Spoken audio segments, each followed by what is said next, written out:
সবাইকে জোহার।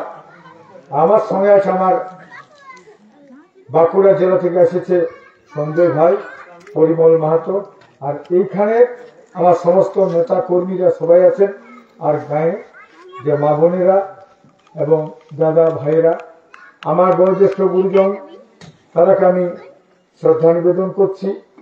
আর জুড়িপাড়িকে ভালোবাসা, প্রীতি, শুভেচ্ছা, ছোটদেরটা নাসিস ভালোবাসা, প্রীতি, শুভেচ্ছা জানাই আমি কয়েকটা কথা বলছি। আমরা জানি আজকে যে চ্যালেঞ্জটা বলে গেল আমাদের সঞ্জয় ভাই, যে আগামী দিনে একটা আখড়া ঠিক করুক, যে আখড়ায় সবাই থাকবে, আমরাও থাকবো, আর পুরুলিয়া সম্পর্কে আলোচনা করব। আমরা বলেছি যে পুরুলিয়া জেলার একটা কমন ভয়েস আসুক। কমন ভয়েস মানে একটাই আওয়াজ হবে, পুরুলিয়া হামার বসে না তোদের বসে, পুরুলিয়া তন্ন হামার।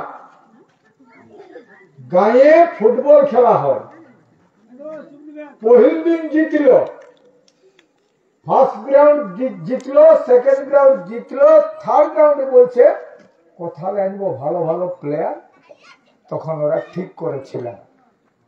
তো আমাদের তেমনি হয়, এতদিন চললো গায়ে গায়ে, ইয়ার পরে মিটিং হবে, তখনই আসবে কলকাতাতে কিংবা দিল্লিতে, সব বড় বড় নেতা আসবে, আর আমরা আদিবাসী কুড়ি সমাজ কোনো আমাদের বড় নেতা দরকার হয় না।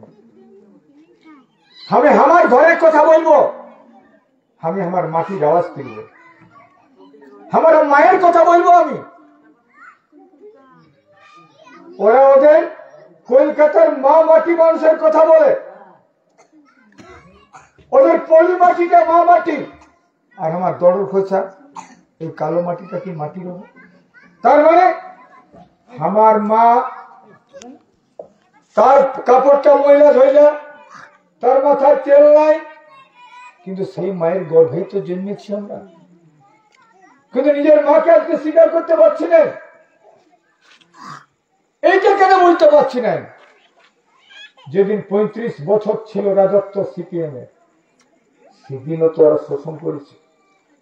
সেদিনে বাইরের চাকরি এসেছে না, বলুন আপনার বুকে হাত দিয়ে বলুন, যে ঝান্ডা ধরছে সত্যটা বলুন। সেদিন অজিত মাহাতো ছিল 1 মাস অ্যারেস্ট হয়েছিল, কিসের জন্য? বই মার খাইল শিবশঙ্কর, লড়াই করেছি। যারা বেশি ঝুড়ের লোক নয়, আমাদের পাশের এই বটে। আমি বললি কি শান্তি বাবু, এই বাবু তুমি এক কাজ করো,